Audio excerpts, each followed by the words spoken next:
like outplay. I don't know what I'm talking to you through Twitch. I can just call you. Our session starts. I'm just gonna call. I'm just gonna call you. You ready? It was the slabs. I mean, I assume you mean slobs. Yes. Okay, I'm calling you.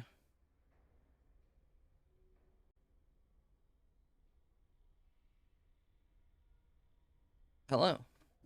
Hello. Hello, Pav. Welcome back. Welcome back to wrthcrw coaching. Smile.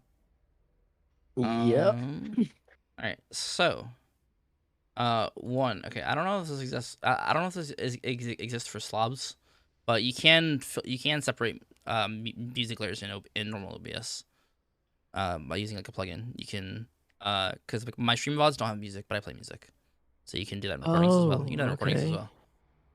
Yeah. I don't know if you can do that in slobs, but I know you can do it in OBS. Okay, that's interesting. It's good. It's good to know. It's like the best thing that keeps me sane because I can't play the game without music. So Literally, I can't, and it's like I can't hear anything in this game anyway. I might as well play music and be mad at the same time. So yeah, yeah. I'll try to look into that then. 100%. It's good. And it avoids problems like this because you can just cut out all the music. Okay. So today we have a mechanics coaching. This is a follow-up session to your previous one that we had recently, where we talked about your kind of role in a team, how you contribute to the team, and a little. We talked a little bit about mechanics, more so game theory there. This is specifically a mechanics coaching session, and through the view of pub gameplay? Question mark, right? Yeah, it was a pub. Okay. So we're looking at mechanics. Do you have your stats? Can you get your stats for me? I can look at your old stats if you need. Yeah, I can send you them again. Just give me a second. Yeah, send me a screenshot. I like to look to refamiliarize myself with students and stuff like that because I coach a lot of people. So I have to remember the level of people we're at. And it's a good way to keep measure of progress as well.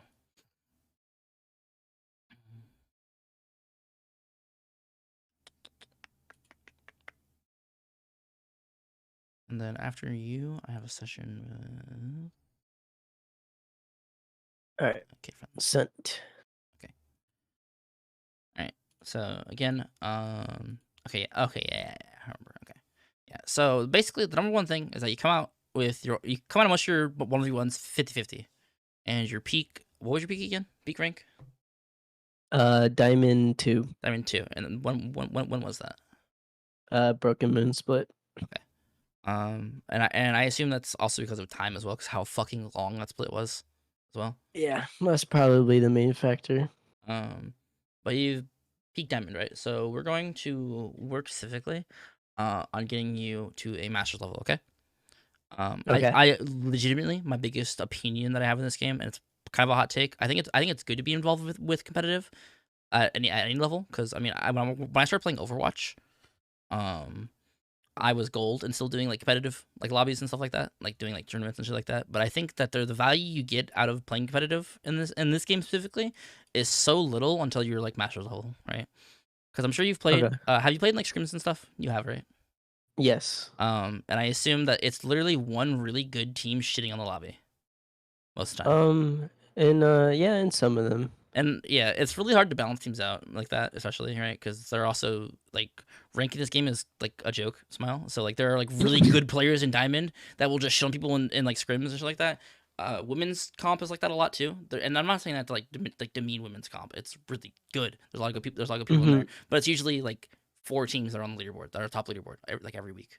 Sometimes there's like a wrench in there, but it's the same people. Then they've been pred before, right? Like they deserve it. But like nobody else in the lobby is the same level, right? So it's like it's hard to get value out of these situations unless you are like good enough level to actually understand, right? So the number one thing I want you to get you to is masters. That's like the number one goal I want to get for you, especially, right? So okay. For me, I mean, yeah, that's probably for me personally. That's like been the goal for a little while, since Broken Moon split, basically. Okay. So we'll probably say that your weakest skill probably with that would be fighting, right? Yeah. I would definitely say from watching your last session and kind of looking at your stats, your weakest thing is fighting. So what would you say your strongest aspect is then? Ring calls, team fights, which is a separate idea from fighting individually. That's a complete separate concept. But what would you say your biggest thing is?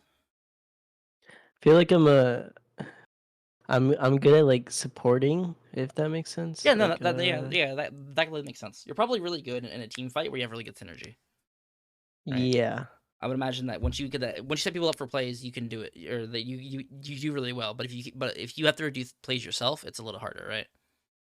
Yeah, basically. Like That's if I'm coordinated with like my two other teammates, like I feel really confident in, winning that fight. mm. Okay. So the main thing we'll be looking at here is how you approach 1v1s. You and taking 1v1s, stuff like that. Okay. Um, pubs are a really good way for that. Obviously, we'll talk a little bit about. Well, I'll kind of contextualize this also in terms of scrims, and like competitive and stuff like that, and all that. I'll kind of contextualize some of the things I say in that. But Hmm. do you have any questions or anything before we start? Anything you want to say No. before? Okay. We'll probably just watch, and I'll get a good sense of how you fight people. Yeah. Thank you for leaving everything in Yeah, the there's a game. lot more. Oh yeah, And no problem. this is also like a pub kitty, right? Too. Yeah. Yeah, I'd imagine.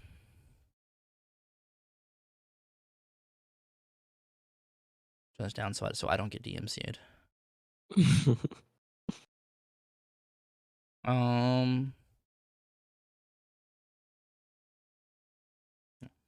Yeah, and you're a Vantage player, which is good. I like Vantage. Vantage is cool. Yeah, I've been really enjoying Vantage lately.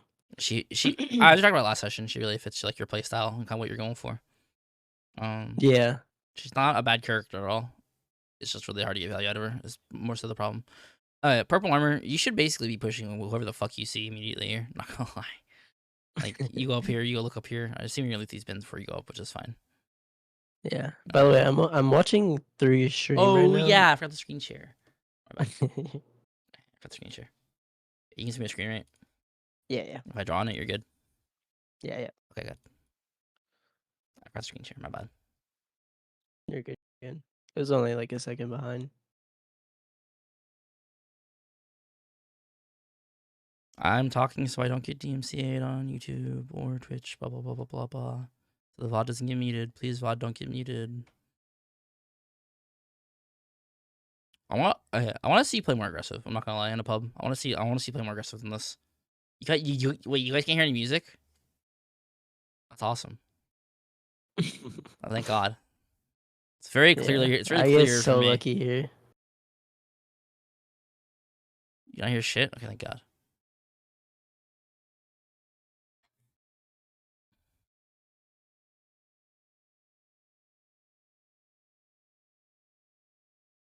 Oops.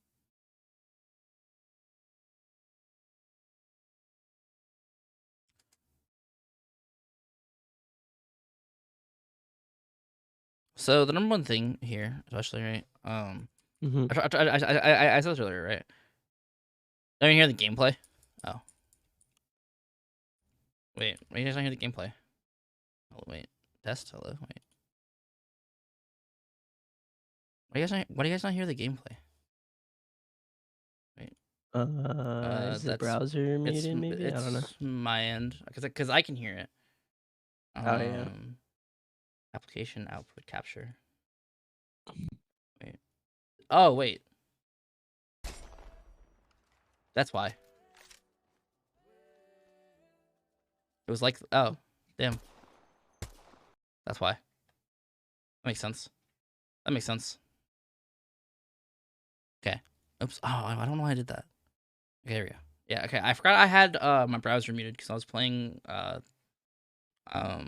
was browsing Twitter when I was in queue for the finals. I had the same source. Should probably change that, huh? Oh yeah.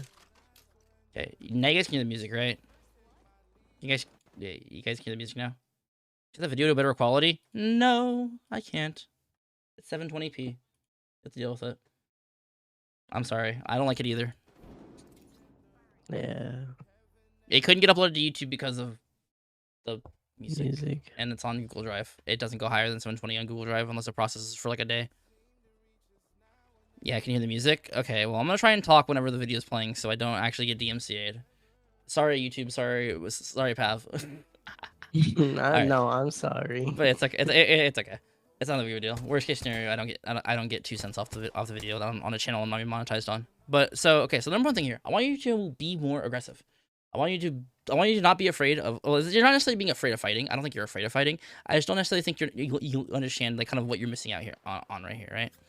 Mm-hmm. By being passive here and kind of like one, you stun that guy, and then you also just kind of like don't push him. Like obviously it's fine to heal, and then you get a swap in here, Mm-hmm. right? But you should be pushing this guy. I want you should be actively trying to get a lot more fights involved, right?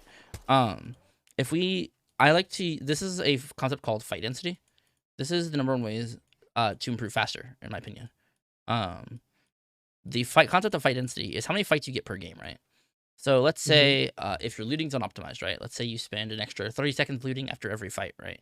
You miss out if you fight 5 fights, you're missing out on let's say like what's 150 seconds worth of fighting. That's 3 minutes, right? That's almost 3 minutes, right? And then Right. that's not counting rezzing, healing, blah blah blah blah blah blah blah, right? If we play like 50 games a day, which is a pretty reasonable number of games to play, right? Like that counts hot drops, that counts games that go on longer. 50 games is probably like 4-ish hours of gameplay, right? Mm-hmm. Um if we take in every single game, right? We take an average of 5 fights, right?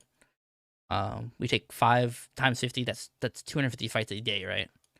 Right. If we optimize our looting, right? And we optimize kind of how we play really aggressive, we always fight, blah, blah, blah, blah, blah, right? We always fight at disadvantages, doesn't really matter. We just kind of push people, right? And we fight 7 fights on average a game, right? We are instead gaining like what's 7 times 5? That's 35, right? 35. Yeah. Yep. We're gaining by increasing our fight density by 2 per game, we're gaining an extra 100 kills of experience, right?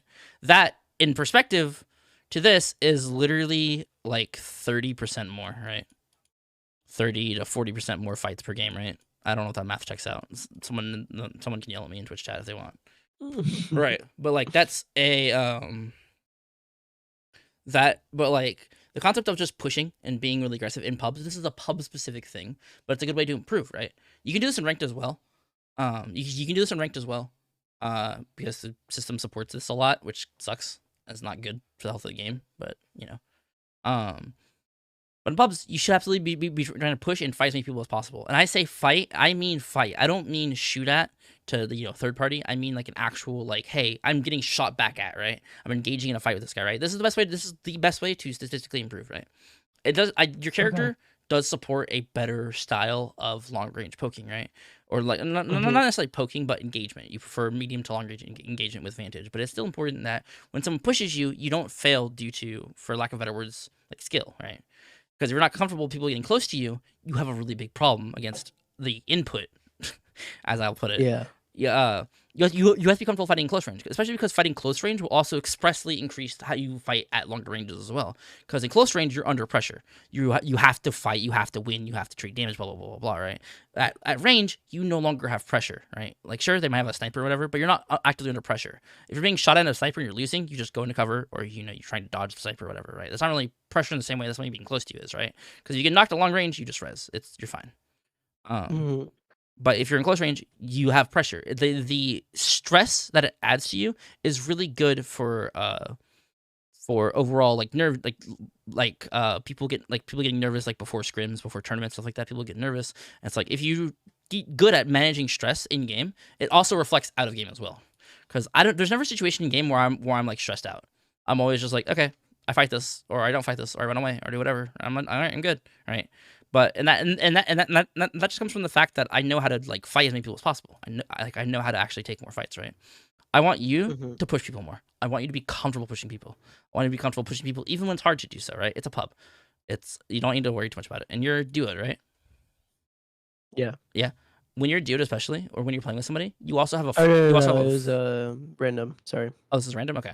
Yeah. Yeah. Um, but if you do play with people, which I assume you do a good portion of the time, right? Um, Yeah. like even if you portion of the time, the more the problem Apex has is that I talked a little bit about this last session if you were here, but it was a little bit about Apex is a hardcore game, right? It's basically permadeath. The dying is really bad in this game, right? Right. Um, Going down means you just can't participate at all. There's no comeback from that, except for getting rezzed by your teammate, which is a whole context-specific situation. You're out of the fight, basically, right? Um, and what was that? What was the reason I talked about this? Um, pushing people, Yeah. When it comes to pushing people, right? queuing. Um, Mm-hmm.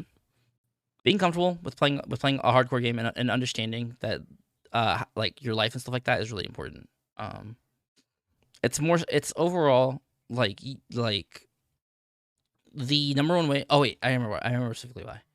Um, the comeback mechanics you have, right, are reses, and team play, right? So if you, for example, swing a guy and you hit the guy 172 and he's on blue armor, right? Um, and he has 3 HP left and you die, right? Your teammate can obviously just come in and kill that guy, right? Especially if you're playing with somebody, right? But if you're playing like Right. solo, like no fill, you don't have that, right? You remove that safety barrier, right? If you want to get better at fighting, my recommendation is to probably play with somebody, but you let each other fight people, right? If there's a situation that isn't like super sweaty, right? Because sometimes it's pubs, it's super sweaty sometimes, right?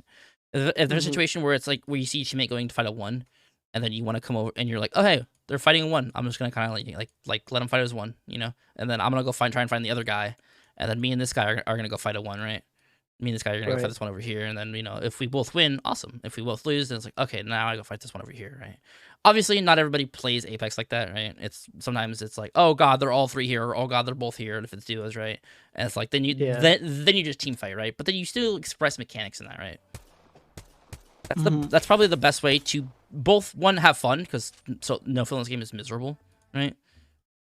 Yeah, that's what I've been doing recently. I've been trying to pub more. So, like you said, to fight more, and I've just been solo pubbing. Yeah, it is kind of miserable sometimes. So don't be afraid to play with somebody.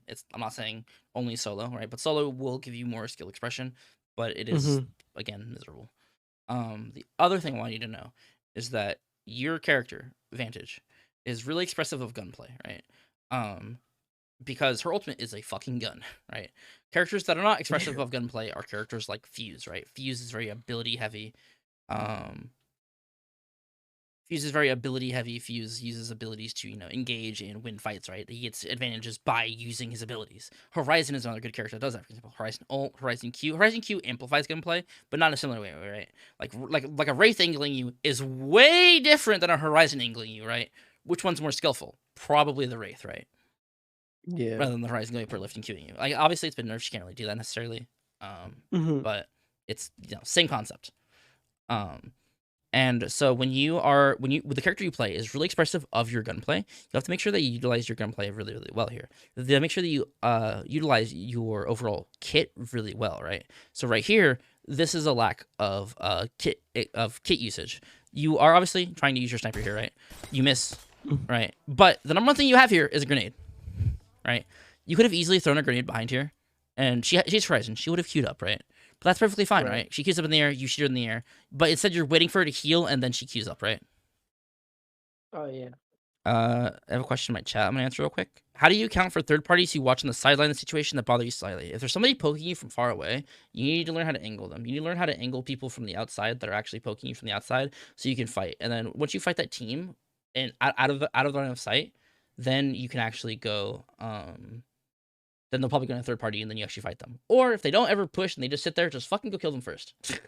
Dead ass, just go kill them first. That's all I always do. Someone's sniping me, I always go kill the person sniping me first because I don't want to fucking die to them later. Um, that is my best recommendation, right? But so when you grenades are really fucking good. Grenades are the best thing in this game. That's why Horizon is still really strong, even, right? Mm-hmm.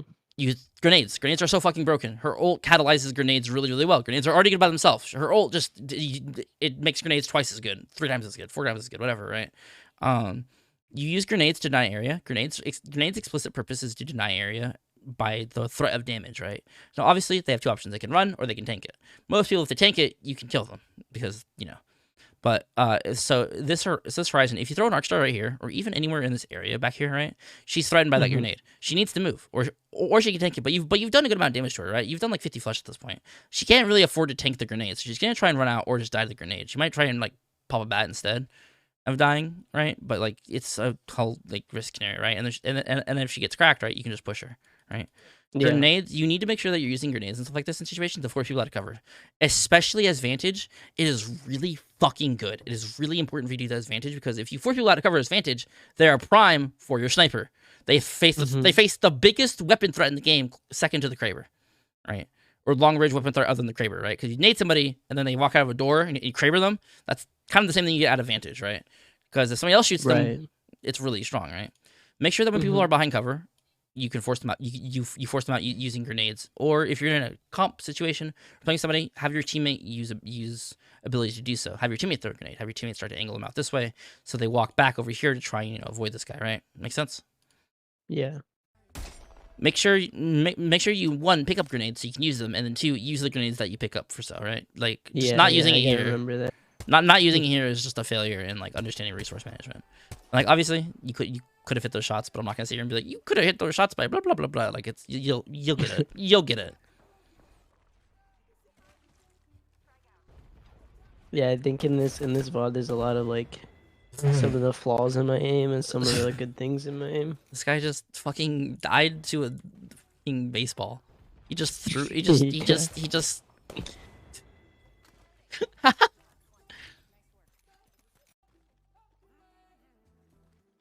Okay. Talking over the VOD so I don't get DMCA and blah blah blah blah blah. Blah blah blah blah blah blah. Okay, here we go. Okay. So this fight is really hard to take because they're on high ground, but you do show this guy. I want to see you. I want to see you. And there's a res over here as well. Okay. You're that was good. There's like so much audio that I was like, what is happening? Pushing there, pushing there was not a good idea. I'm glad you didn't push there because you would have just died walking the stairs and you would have not gotten anything out of it.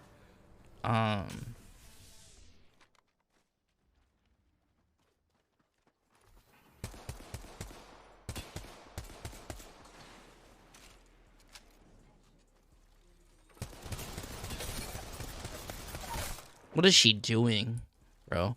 What is she doing? You should have died. Absolutely. You should have started strafing to the corner to break LS immediately. But other than that, that's fine. She wasn't hitting you, so you kept shotting it, which is fine. Yeah.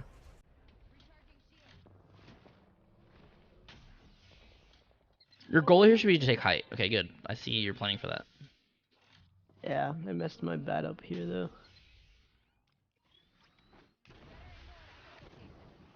That's fine.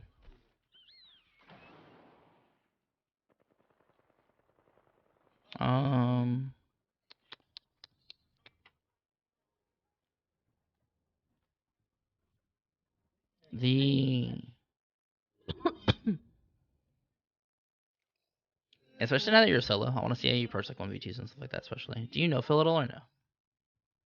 You said you do solo. That's kind of what I meant. Lately, I've been no filling. Yeah, solo and no fill aren't like the wrong way to say it, but like it depends on whatever. Right. So, why is this guy peeking you again? Yeah, I was really surprised. Yeah, you should thirst this guy and get his armor. Good. Armor first. Armor first. Always armor first. Okay. Always armor first. When I looked back at it, I was like, yeah. Always armor first.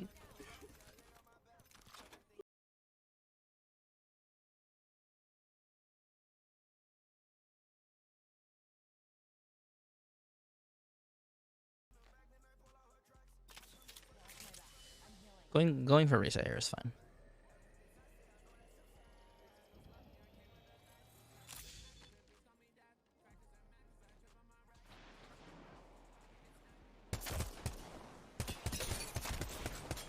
You actually get a good number of headshots in situations like these, which is actually really nice to see.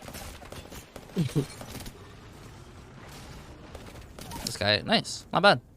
Like, sure, they didn't really shoot at you, but you had good tracking when you needed it to. When you needed to, right? You had good mouse control in a situation where you needed to.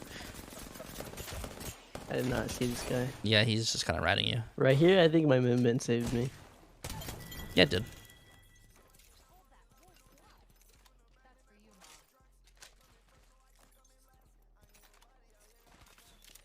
I'm not sure that guy. Wait, let me see. Hang on.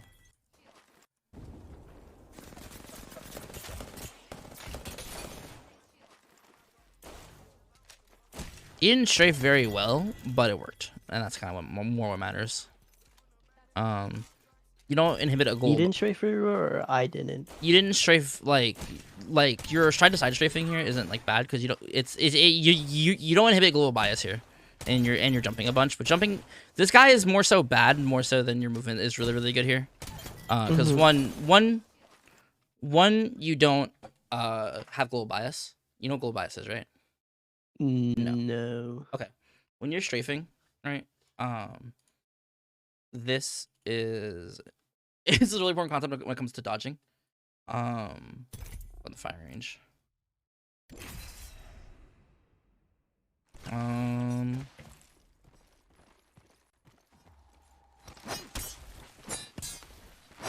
Every day I'm so sad it's gone. When you are dodging somebody, it is always easier. So if somebody's just doing this in front of you, right? This is no global bias. This is just strafing like this, right? You would argue this is what you did to an extent, right? It's not perfectly like this, obviously. You jumped in, you know, you moved a little bit irregularly. But global bias is the idea that when you strafe, you want to move one direction more so than the other, right? Because if I am strafing against you, right, and we are in a longer fight, like we both have alternators, a top drop, something like that, right? We have purple on our alternators, something like that, right? If we if I'm strafing like this and I go back like this, well, what am I gonna do again? I'm gonna do this, and then this, and then this, and then this. Guess what I'm gonna do again? I'm gonna do this, right? Global bias is a concept that adds quote unquote randomness. It is perceived randomness rather than true randomness, because it is important for the perspective of our opponent, right? Because what's harder to dodge, this or this? This one, right? That. Yeah. This is global bias. It's the idea that when you strafe, you move in one direction more so than the other direction. This is a good default for how you should strafe when you don't have information about how you should specifically strafe. And overall, it is really good. It's really good. It's a really good concept overall. But when you're strafing, you need to make sure that you are going one direction more so than the other direction, right? Because this gives, again, perceived randomness to the enemy, right? They have no idea that you're going to strafe to the left more than the right. They have no idea. You know that, but it's not information that your opponent has is necessarily aware of, right? And with the time to kill in this game, right, the time to kill is not long enough for this guy to perceive patterns in your movement like that, right? Because obviously, if we move like this, our global bias is really long, right? We die before, if this guy hits his shots, we die before we change direction, right? But if we do this, right, this guy recognizes our pattern because our pattern is really quick, right? But if we strafe like this, there's not enough time in a fight for the guy to recognize a pattern, right? And the human brain is really good at finding patterns. That's kind of what we naturally do. That's why that's why the human brain like sees faces in a lot of things, especially. But the human brain is really good at recognizing patterns. It's really, you want to make sure that when you strafe to dodge, you always strafe on a global bias. You want to make sure that you go one direction more something than the other. Okay, this is gonna save you so much. You don't recognize it until you don't recognize it, or you don't know how good it is until you start doing it, right? The other thing is that jumping is really bad against jumping's really bad in a lot of situations, right?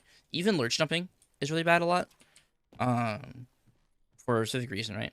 If I'm going to aim against somebody that's jumping, right?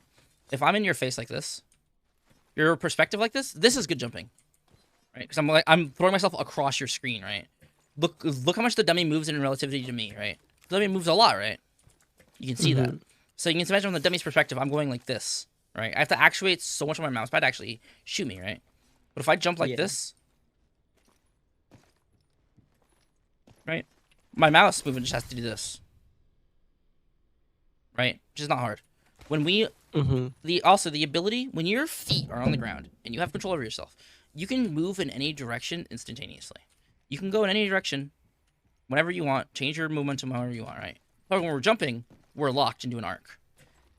Even if we lurch, right? Lurching is only effective for the first 0.4, 0.5 seconds of a jump, right? So obviously when lurching we can do like this, right? But you'll notice at the end, after lurching is applied, guess what we're doing? We're still going in the same direction.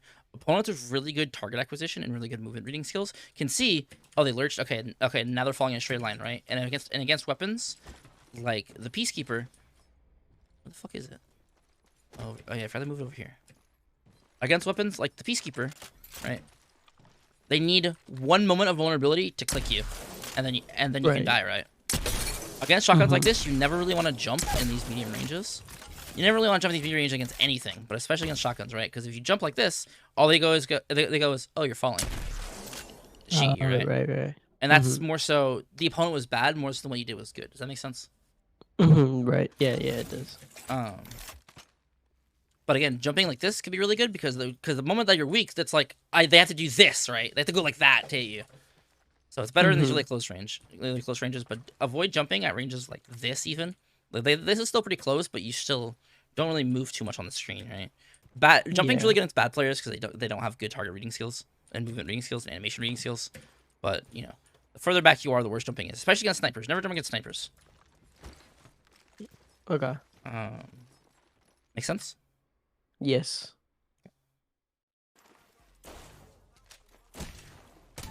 Yeah, your movement did save you, but just because the guy was not good. Better movement would have saved you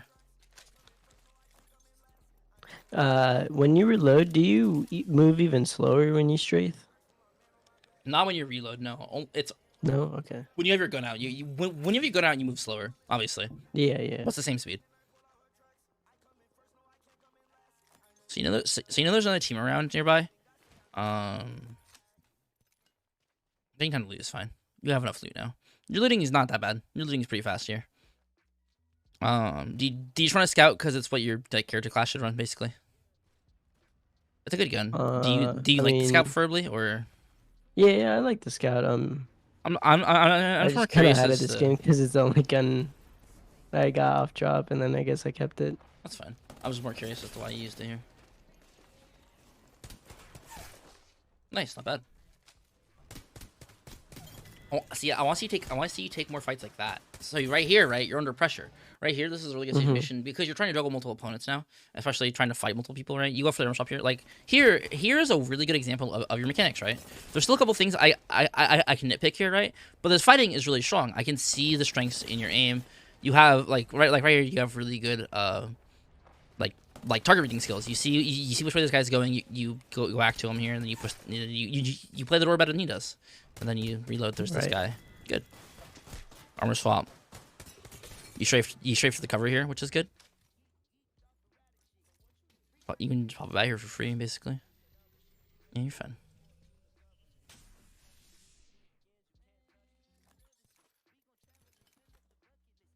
Loot the guy for stuff. That's fine. Don't know where he went, but he probably just ran off. Yeah. So the number one thing I want to cover here, especially, is that SMGs are, well, technically what you do here is not wrong, but for a reason you don't necessarily understand, I don't think. Right here, so when we explicitly make the choice to hip fire, right?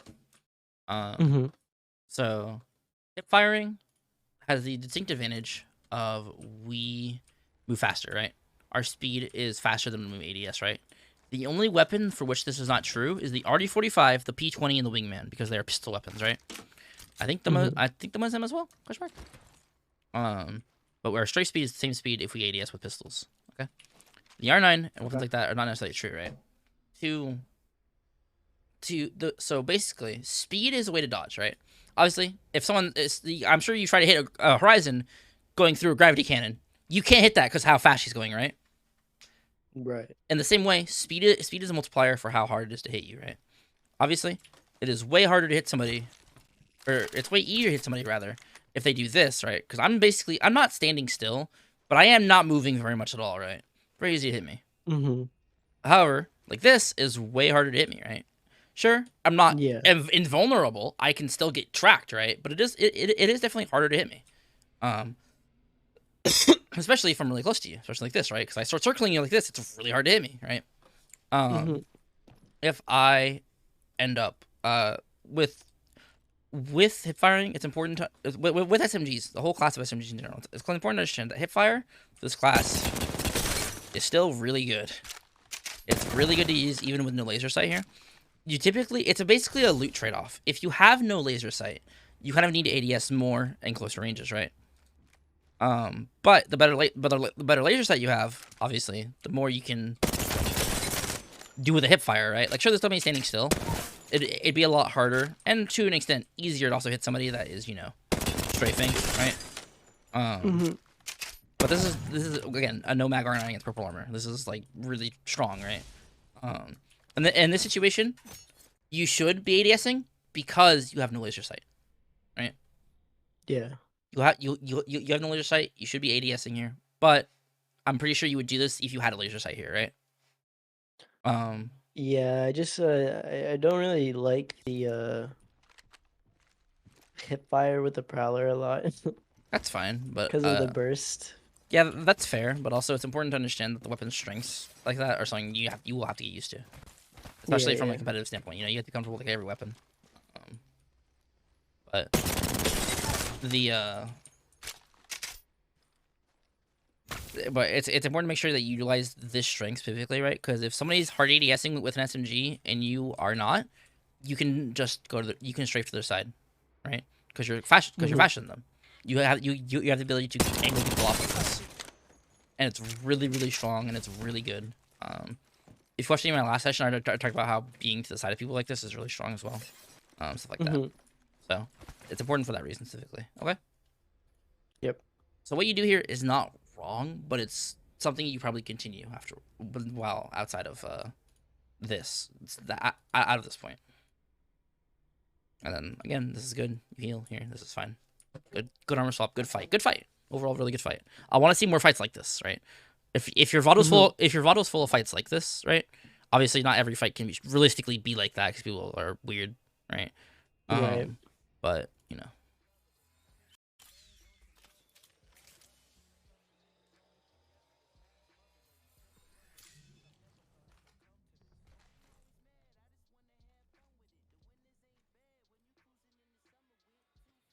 In this situation, you want to take height, and they take it. Yeah. If you took height there, you could have gotten so many more free shots against them, right? Yeah. I have a clip where I'm playing Watson, and obviously I'm playing Watson, right? It's different. It's a little bit different. But a team Valkyl's onto me, and I'm playing Watson. I immediately climb to the roof and start shooting him in the air, which is way easier to do than shooting them from an angle like that, right? Because they can swerve to the building, and you can't see them if they're directly above you, right? Yeah. It's important that when a team is Valkyl's on you, you want to make sure that you establish control of the area you're in. You can't let them land on you like that. And if they do, you punish them for it, right? Right.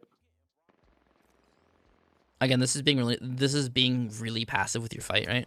I want to see you be more aggressive. I want to see you take more, 1v2s and stuff like that. Okay. This will stop you from getting really high kill games. This will stop you from getting really impressive games. You might get really good damage games, right? Because your 4 kills, 1800 damage right now, which is really good damage. Yeah. But the kills aren't proportionate to the damage you've done. And you haven't not participated in fights. You just haven't been in fights, right? Does that make sense? Mm-hmm.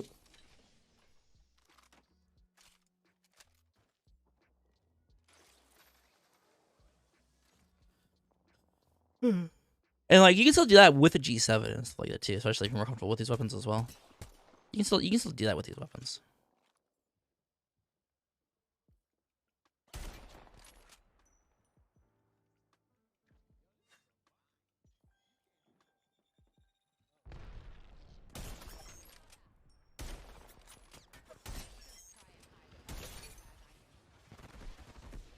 It's good if of your holding angle, and this is really good holding the angle. Nade.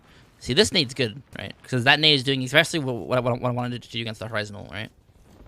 Right. You kind of have to, drop here. Yeah, the bang ult. Yeah, the bang ult kind of have to drop. Glass probably could have queued to the building, something like that as well. Here, which I would prefer over dropping. I can probably tell that you intrinsically give up height a little bit too much. I don't think you necessarily control height enough. Okay. Like the Valkyl, if you were on height there, you could have punished them. With here, you could have queued to the building. You kind of drop from high on checkpoint, and checkpoint you will literally just die because you don't have height here. You're not up here. Getting shot down on is really easy.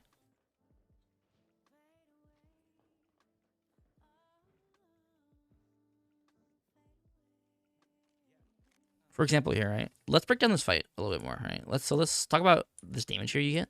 That's really good. Here, right? We somewhat, to an extent, put ourselves in dangerous situations and disadvantageous situations in pubs to gain more skill, right? So, for example, here, right? Your tracking there is really solid, actually. You do 30, 40 flesh to the Valk, right? 30, 40. right? Flush the Valk. So she is a whopping 60-ish HP at max, right? If you Q onto her and fire here and knock her, right? Let's say the Wraith is also up here, right? Let's say the Wraith is also up here. Your options are once you knock her, you're now in a 1v1 situation, right? It's duos, right? If you fight, you can either fight the 1v1 depending on how much damage you took coming up, right? Or you can just drop down. You can just drop down, go to the door, right? But queuing onto her is basically the strongest play you can make in terms of being aggressive, right? Here, you shouldn't be afraid to be aggressive, right? Basically what I want you to do, I want you to view aggression like a skill, right? We're going to like see it like a teeter-totter, right? And the more we push against a team, the more the more it goes, right? We obviously, if it bottoming out, aka it hitting the floor, is representing us by us dying, right?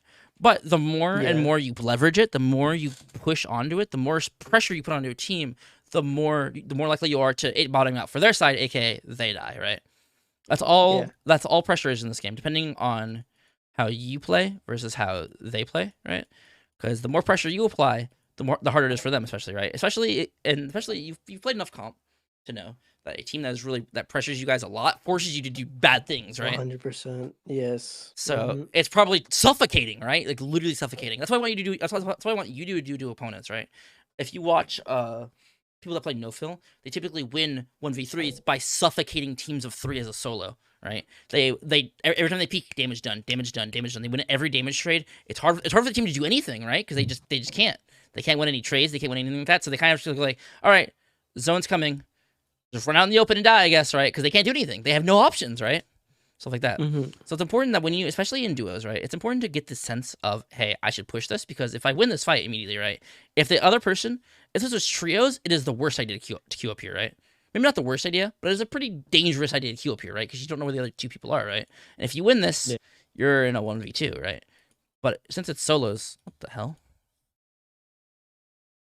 Something just like knocked on my door in game. What the fuck? No one heard that because it was on my source capture. But like, what the fuck? That scared me. But a 1v2 like this, right? If you knock one out immediately, it's a 1v1. So it's boom. This fight in duos is so much better to take. It's a really good stepping stone to take. Just literally be more aggressive is my biggest takeaway from the session so far. Okay. Okay. Be more comfortable being in really close ranges. Be more comfortable pushing people. Be more comfortable being aggressive, right? If a team is pushing you, right? Or rather, the way you counter pressure is through your own pressure, right? You have to counter siege the siege, right? So if you're playing, my favorite example to use is this building on World's Edge, where there's a door right here, and a door right here, and there's a staircase that goes up, right? And then there's like a balcony right here, right? Yeah. And there's like the second floor and all that, right? A team that, huh? Yeah. Sorry, No, you're fine. I was kind of far from my mic. No, you're fine. A team that just sits in here and throw. All right, guys. Caustic trap the door. Caustic trap the door. Right. All right, guys. We're getting pushed. All right, don't worry. I'm just gonna caustic ult down here and then throw more barrels. Right. They're gonna eventually die. Right. A really good team that knows how to siege this building, what are they going to do? They're going to come into the window up here, shoot in the window. This guy's going to have to move. They're going to throw nades in. One guy's going to be on the door here. One guy's going to be on the door here. They're going to open the door. They're going to kick down the door, break the barrel. They're just going to rethrow the barrel, right? They're going to eventually... they're going to be... like, they're eventually going to run out of cooldowns, eventually run out of stuff, right? So what does the team have to do? They have to counter siege somebody, right? They have to take an initiative to jump one guy who's alone, right? Probably this guy, right? That's right here, right? They can all 3 jump on this guy, or 2 of them can swing this guy, and then one guy can like hold the stairs and shoot this guy or whatever, right? And because this team wins through counter siege, right? This is how you win. This is how you win every single defensive point. You have to swing in your own way, right? Does that make sense? Yeah. You have to learn to be aggressive no matter what. Defending is be aggressive. Attacking, you have to obviously be aggressive. Right? That's everything that's important. If all you do is just like hold there and sit there, you're like you said, you're not putting any pressure on them. They're just like shooting you or whittling down your health for free. Exactly. So yeah, I get that 100%.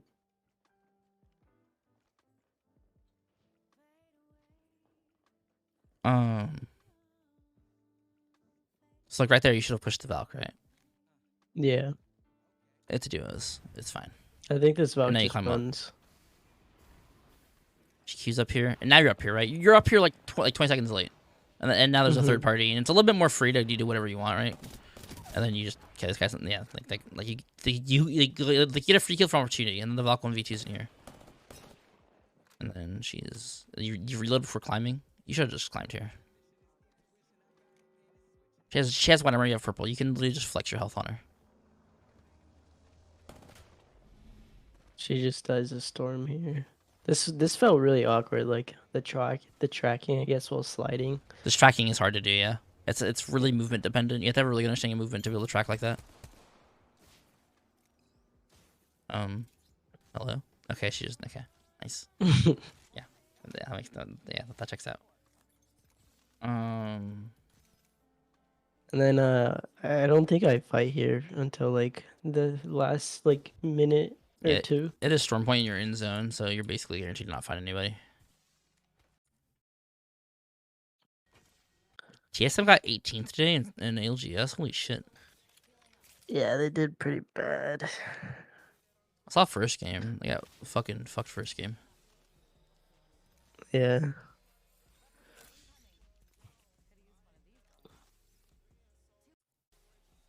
Two squads left as well, yeah. So I want you to actually take note, right? Right here. We have nothing to do for these fucking, like, 5 minutes that you're just walking around, right?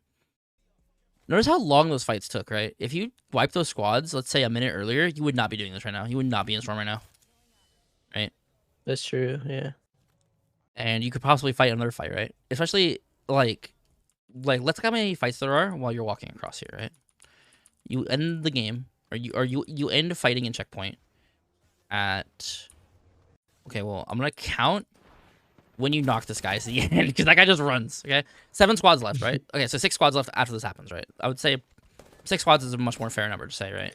Goes down from 6 to 5 to 4 to 3. You missed out on potentially, I mean, if we're counting duos, right? Let's say you get, on average, 1 kill from each squad, right? Something like that, like 1.2 kills or whatever, right? That's like what? That's like 5 kills potentially? Like an 11 kill game versus, or 11 kill at minimum, right? Versus a, you're probably gonna get 1 kill from each of these guys. We'll use the same logic. We'll use like 1.5. Like 3 kills, like a 9 kill game. I actually died. For the sake of argument, we're arguing about potential here. Right. Like, this would be like an 8 kill game or a 9 kill game. But, yeah. It could have been like a 14 kill game instead, right? Mm-hmm.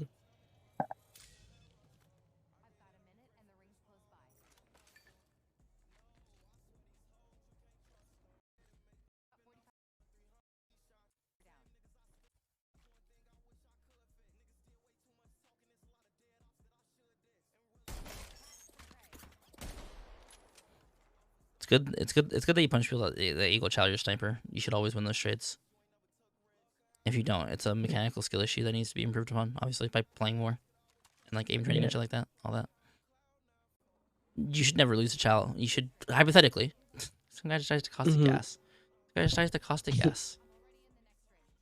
Right, but you should not lose Chal's their sniper. You should always try and punish people, right? It's like have you played Overwatch at all? No. So Widowmaker in that game is the sniper character, obviously, right? Yeah, she's like the spider. Yeah, she's the spider lady. She's spider lady. She's one of the only characters. She's one of the few characters in the game that has one-shot headshots, right? Well, for normal size characters, normal health characters, right? But there's plenty of characters that will just poke her, and the Widowmaker should punish that poke every single time, right? Because if like the Ana or the Cassidy or whatever just keeps poking you, they don't respect you, right? There's no like they don't care. They don't respect you. You need to establish like dominance to make people scared. No one quote me on that out of context. No one quote me on that.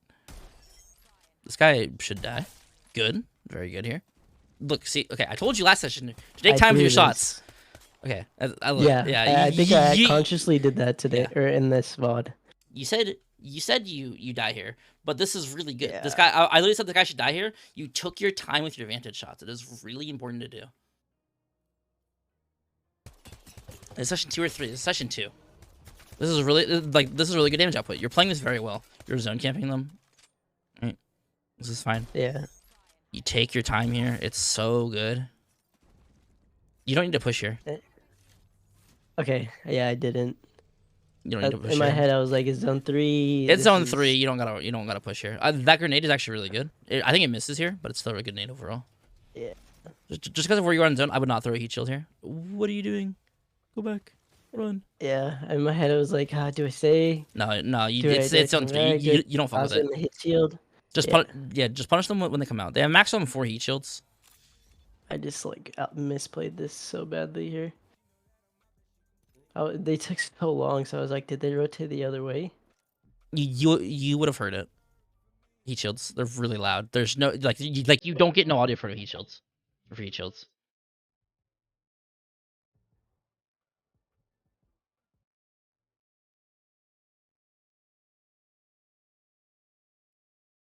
Just wait. The heat shield's expiring, so they're gonna Right here. they're probably gonna leave now. Yeah. I just fuck up here. Why your screen like shake like that? Like right here. Uh. Your screen. What the hell was that? That was weird. All right. So let's talk about. So let me ask you why do you lose this? um. You can give me a list of factors, or you can like name like one thing, whatever. Like you said, I think I gave up height. When I jumped down, I was like, I'm gonna like rotate a circle now because they're just taking forever. Yeah. It So was I unfortunate because of dropped timing. down. It was unfortunate because of Yeah. timing, but I can tell you need to be patient. I told you to be patient with your vantage shots. You need to be patient here, right? You have the advantage. They need to walk into you. This is a situation where patience is key. You need to have patience, okay? You need to be very patient for plays to actually enact themselves, right? This play isn't acting itself, right? They are naturally pressured by the fact that it's zone. This play is not something you control. It's something that is controlled by time. That's really important to have patience, especially in competitive as well. One of the things that you'll hear sometimes is, "Oh, there's a rat over here. Let's go push this rat." It's like, no, we'll get the kill. It doesn't matter, right? We'll get the kill eventually when ring closes, and then they have to walk out, right? We have a better spot. We don't need to throw our spot to go kill the rat, right? Be patient. Yeah. Don't type mod check lol w in my chat about being dominated, right? But yeah, this is timing, but the timing ties in with patience. Okay, so you do lose height here. Okay. You do throw height. It's unfortunate, but hey, it's not necessarily the main reason why you lost this. What? Anything else? I think like when they dropped down and I knew they were coming, I kind of stood out in the open and started shooting at them. Exactly. And that was ADS, so like my movement, I was probably just like You standing were still on their screen. Yeah, exactly. Yeah. You're prospectively relatively standing still, no cover. I'm just gonna type still, right? Yeah. The biggest thing here is ties in number 2. Do you have any other guesses or anything else that kind of factors into why you lost this?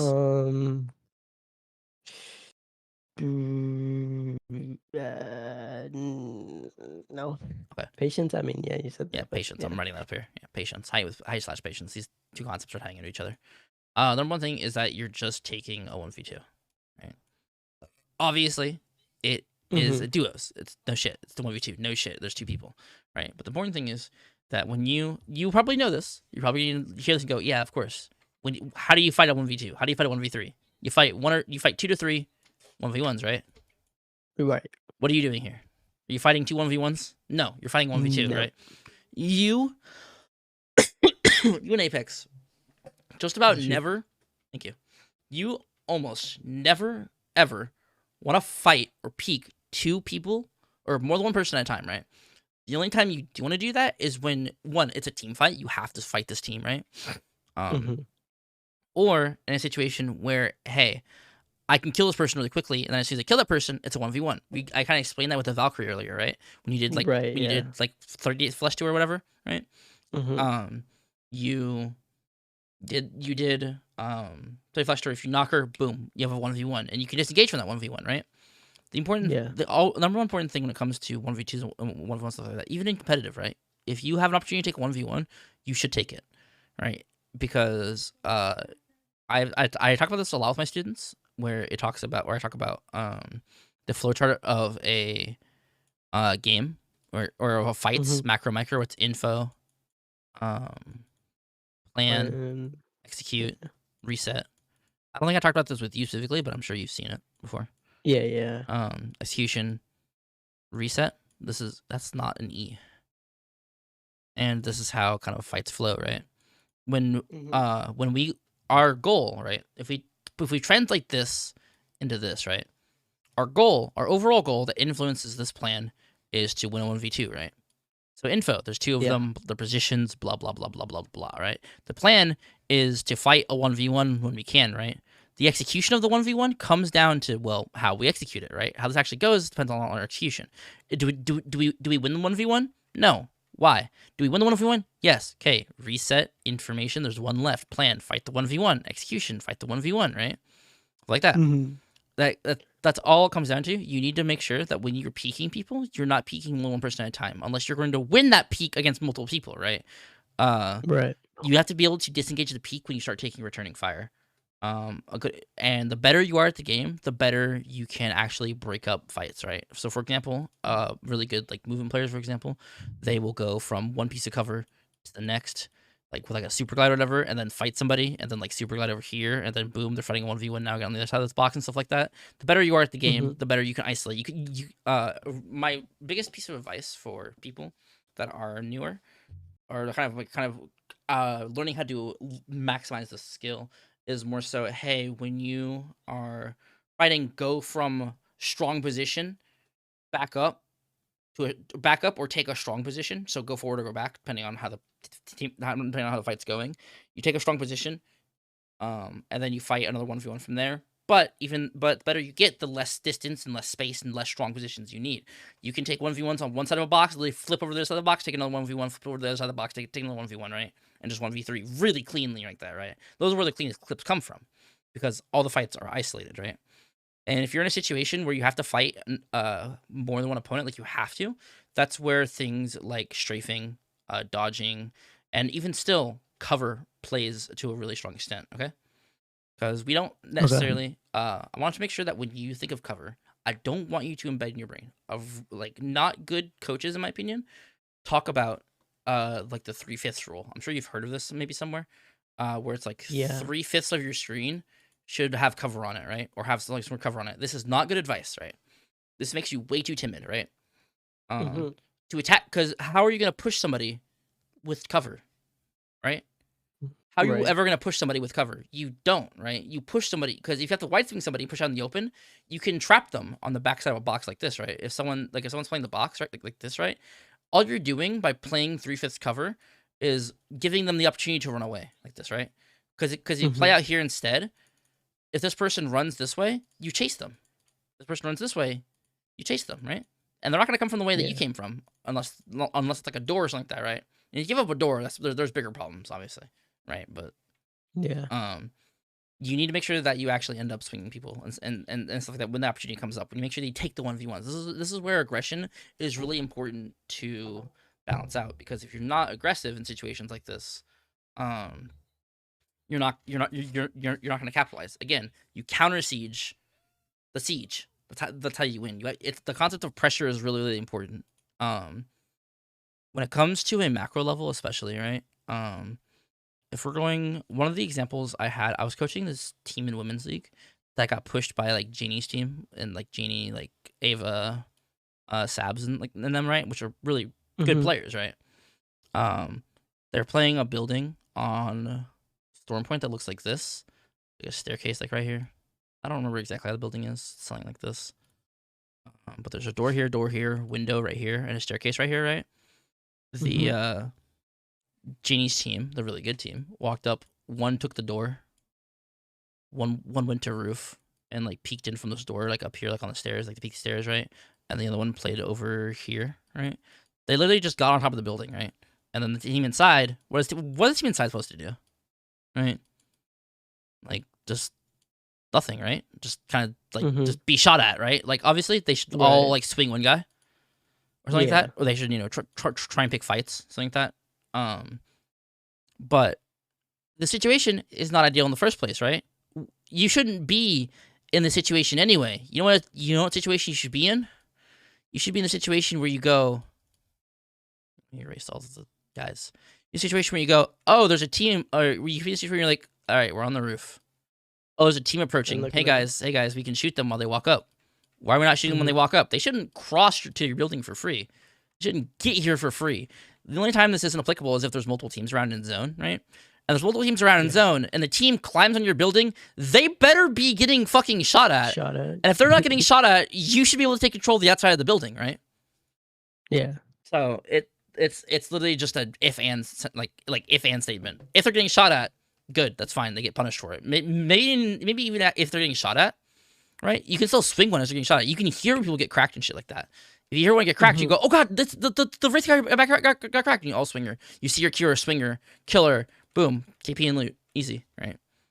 Right. And I'm going to make a judgment call that you're probably not comfortable to do stuff like this just because of how passive you play, right? You probably let other people do this, right? But if you're the person that the opportunity has been in towards, you can't go, "Hey, person at the front of the building, come walk all the way over here and come swing this guy." No, it should be you two that swings this guy, right? Right. Or it should be even necessarily maybe even you that swings that guy. It should be you that's taking the opportunity and creating pressure, right? Does all that make sense? It does, yes. And like this game, most of Yeah, your like I think like in the past, like I was way more passive. So like I'm definitely like that's good. Like learning to be more passive or not Not more aggressive. passive, I think more you mean aggressive. yeah. We're gonna take that learning you have and crank that to a 10. I want you to be in pubs at least, and maybe even in scrims. Scrims, okay. What is the goal of scrims? Practice for comp. Okay. Does that did you say the word win at all? No, right? No. You don't go to scrims to win. Winning is nice. Don't get me wrong. You should win scrims in some way as part of the goal, but the goal is to try new things, try things out, practice, right? Right. You shouldn't. This is why people posting scrim results is cringe. My honest, genuine opinion, it is cringe because, hey, I'm Dark Zero, I'm TSM, we're playing freaking Bangalore Maggie like Bloodhound. It's like, why are you playing that comp? It's like, we're trying something new, right? We're trying something, right? Yeah. How'd it go? We got top leaderboard. That worked pretty good. Or it's like, hey, we didn't get any points at all. There's probably a problem, right? Right? Probably a problem with comp or a way we executed the comp. Something like that, right? Right. So when you're in scrims and stuff like that, especially, right? It's important to make sure that I want you to teeter on the side of being so aggressive it hurts your team, and then toning it down from there, right? We want to understand the theoretical maximum limit of your skill and how it can be expressed situations, right? And then we want to tone it down from there, right? We want to go one step under dying, right? Because we go one step under dying, then we're applying as much pressure as possible. We're doing as much as we can, right? This can lead to bad habits, and this is why I'm telling you expressly that it's very easy to tone down aggression, but it's way harder to add aggression in certain situations because you are not used to it, right? You're not used to the high pressure, high density situations that you can get yourself caught in. It's way easier to be way more passive than it is to be way more aggressive, right? Because being way more passive is just sitting there, holding a building. Being way more aggressive is pushing a building instead, which is way harder to do and requires a lot more game theory understanding of how to siege buildings, how to like do all that stuff, right? Yeah. And your mechanics overall, right? Like we said, the number one reason, the number one weakness as a player, as I've kind of like said and you kind of agree with, is mostly how you like 1v1s and stuff like that, right? The way you improve on that is by just taking more 1v1s, right? Understanding the factors that lead to wins and losses on 1v1s. After every single death, after you lose every single 1v1, here's what you should do. You should go notepad. You should go. They had purple armor, and I had no bats and no meds, right? It's like, hey, could you really control that? No, maybe you could have looted bats earlier in the match, right? You can go look at the math and contextualize a little bit, but it's like, okay. Why did I lose this one? I swung to people, right? And then that comes down into breaking down what you did wrong, all that stuff, right? And you're like, oh, that's in the future. Let's not swing to people, obviously, right? Let's figure out where they are, and then siege, right? And then you go like, oh, you're like, I missed my shots, and then from here you go, how? How did I miss my shots? What did I do, right? Was I moving too much? Was my strafing really bad? Was my raw mouse control just bad? Can I replicate this scenario a lot? Is this, and then later you're like game 40 of the day, like several hours in, you're like, okay, I missed my shots. Wait. And then you look and you're like, wait, I missed my shots in the same way I missed my shots here. They did the same thing. I missed my shots again. Let's go like refine this in, like an aim trainer, or go like, hey, let me think about how I can optimize my aim here, think about the things I can do, stuff like that, right? Make sense? Yeah. Um, Okay. this is a really good way to improve independent of people. Your death isn't the only way you should learn, but is a really solid starting point, because a death obviously has very severe consequences, right? The game's over, right? Breaking down why you lose every 1v1 and improving that, and trying to figure out how you lose these 1v1s to either luck or skill, right? And it's hard to distinguish the two, right? Luck, you can't control luck, but you can put it in your favor, right? A good example is how you'll drop properly. If you drop in a spot that has 2 weapon spawns, but your opponent spawns in an area that has 8 weapon spawns, and you get P20 and they get PK R9, and it's like, well, sure, they got better guns than you, but you didn't set yourself up for success, right? That is luck, Right. but it also is also the management of luck that is a skill in itself, right? And of course, sometimes you'll be the person on the 8 weapon spawn. The enemy will be the one that's 2. They got PK R9, you got L-Star, and you're like, okay, cool, right? It happens, right? And Yeah, that's important to recognize, right? When recognizing its skill is understanding how to approach skill and how to approach you having like holes in like your fundamental knowledge and stuff like that. It's like, oh, I took so much damage on this peak here. How do I optimize my peak in the future, right? How do I change my peaks? This one thing makes the game, right? Because typically, Apex is a hardcore game.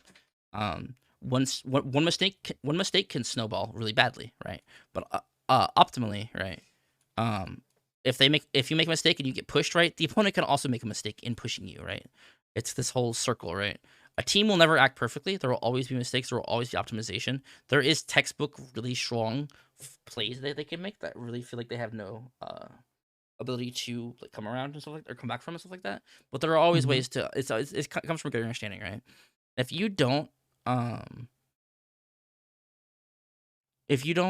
understand in a fight, like, right, like, I mean, this is why I'm here. I'm a coach. You are a monthly student of mine that is subscribed to my Discord subscriptions. This is a plug, by the way. I offer $25 subscription services for a free coaching session every month, and you get to work very close with me on your own self-improvement.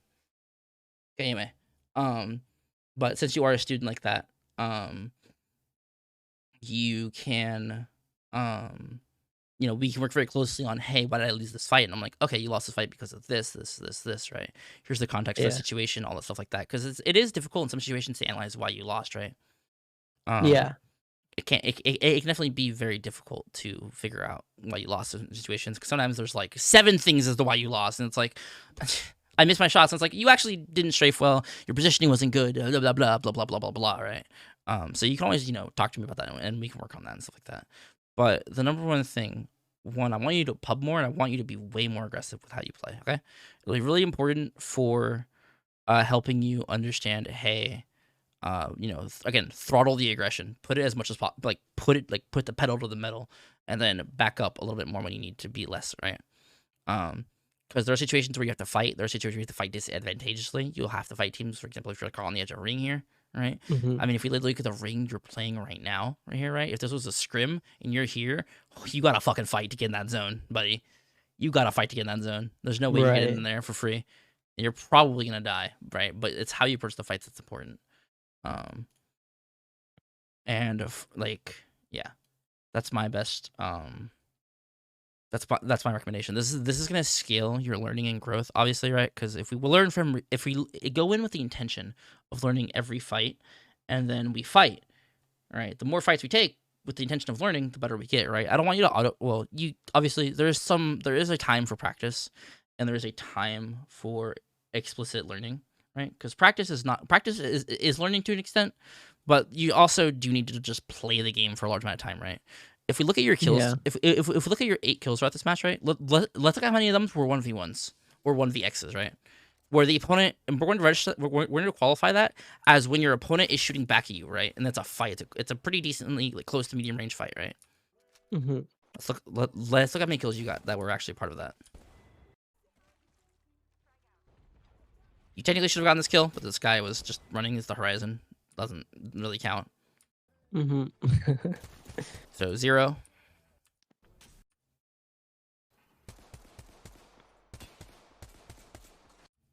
And then The rampart just drops here. oh yeah, the rampart drops here, right? This go back and heal here. Yeah, I remember this. You mess up your bat. I do knock the rampart. I don't know if I got that kill though. Where is it? Yeah, you do knock her. So that is technically like, so that is a good. So that's 1, right? That's 1v101. And then if we go,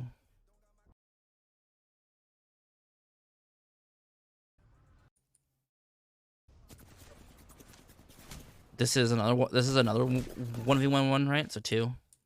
Mm-hmm. You didn't get to kill the rampart, but this is a 3rd one. This is a 4th one, so 4 so far.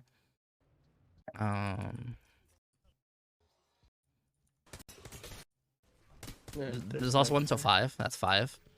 This doesn't finish, so we're not counting it. So 5, and then there's this kind of weird awkward fight. I get that like free knock with the guy that wasn't even looking at me though. Yeah, so that doesn't count either, right? So we're on 5. Kill the guy on the door here as well, right? You fly up here, kill the guy on the door. Yeah. 5, and then the Valkyrie doesn't count because you didn't really shoot her. Like 5, or so 6 rather. We're on now, right? And then you also just end up dying. Yeah, right? Or well, you knock the you knock the guy crossing that isn't 1v1. That guy's crossing the open, right?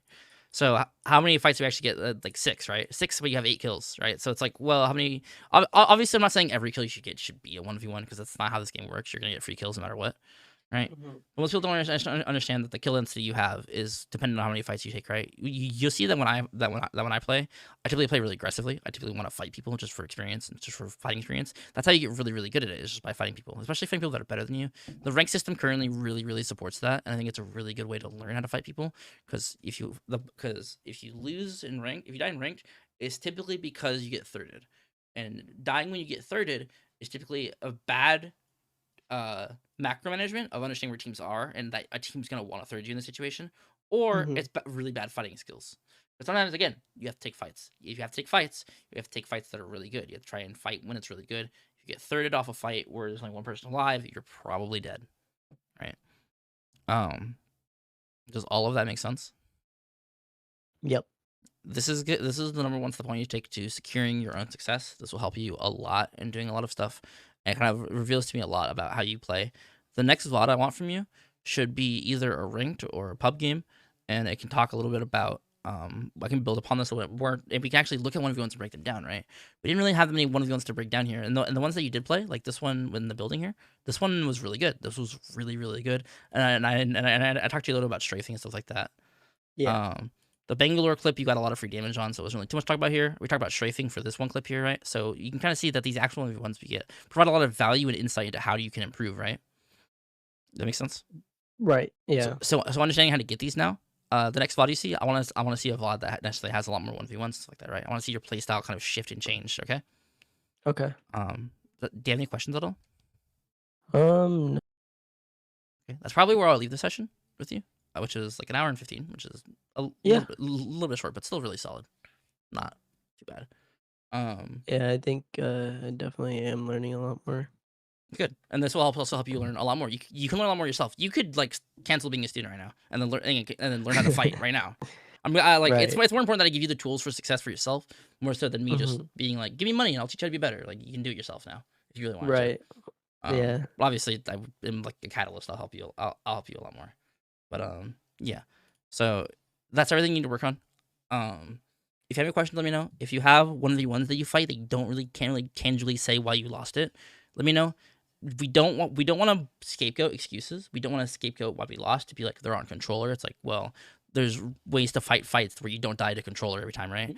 We don't want to scapegoat all of our reasons to like input, loot, blah blah blah blah blah. We want to have tangible reasons of things we can actually change. And if it's not something we can actually tangibly change, then it is luck that based into it. And aim assist and stuff like that is not luck. It is a considerable factor in every single game, stuff like that. But yeah. I will see you. This was your March session, right? Yeah. Okay, yeah. So I will see you next month then. Yep.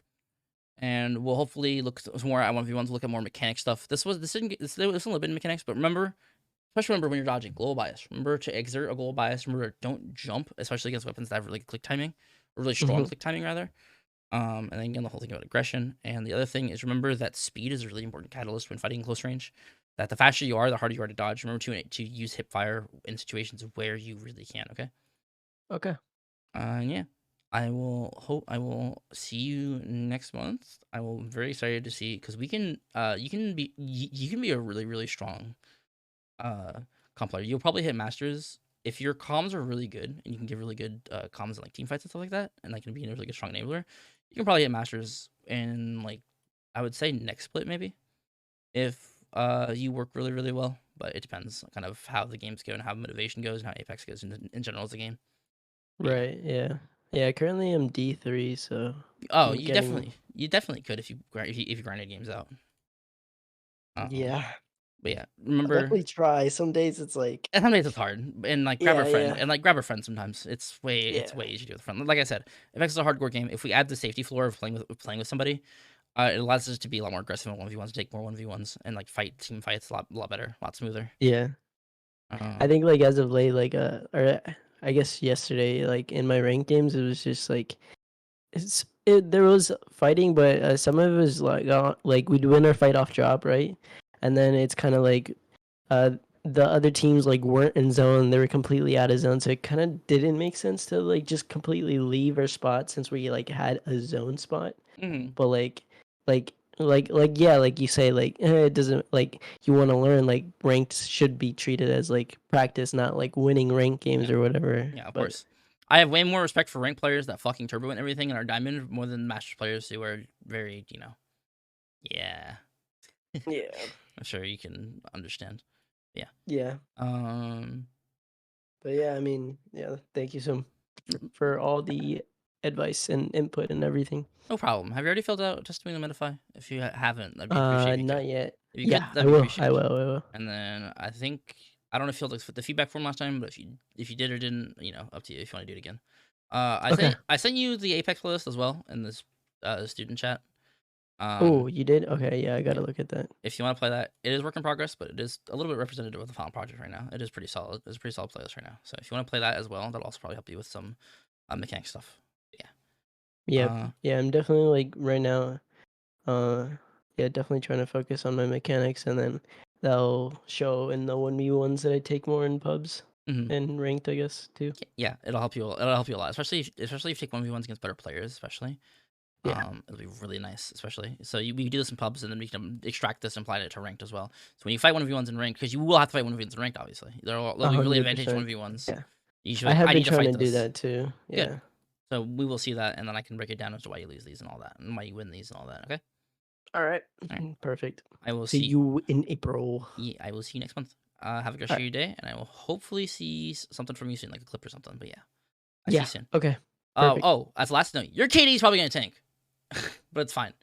Do not worry about it. Okay. Your KD is probably gonna tank. Do not worry about it. Yeah. We do not use stats as a way to measure our skill. We use it as a way to track our skill. Does that make sense? It's not Right. definitively if we are good or bad. My KD's dog shit. My KD, well, relative to you, you'll probably be like, no, it's really good. But like relative to the player I am, my KD is 2, right?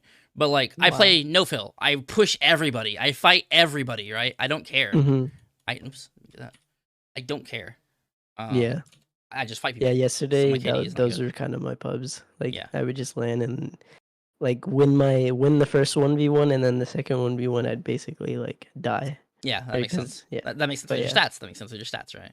And Yeah. again, your kitty might tank, but if you play aggressively and then eventually you're gonna reach a point where you start getting returns, where you start winning more and more 1v1s. Your kitty's gonna start going up and up and up and up. So don't worry about it tanking for the season or for like the first bit. You'll get better. Okay. Okay. Yep. Yeah, that's the last note I have for you. So yeah, I will talk to you soon. I'll hopefully see some clips or something from you. You can always DM me if you have questions. Or you can ask in the student chat or whatever if you want like community feedback or whatever. But yeah, I will hopefully talk to you soon. Okay. Have a good shit All day right. and see you You later. too. See ya. See ya.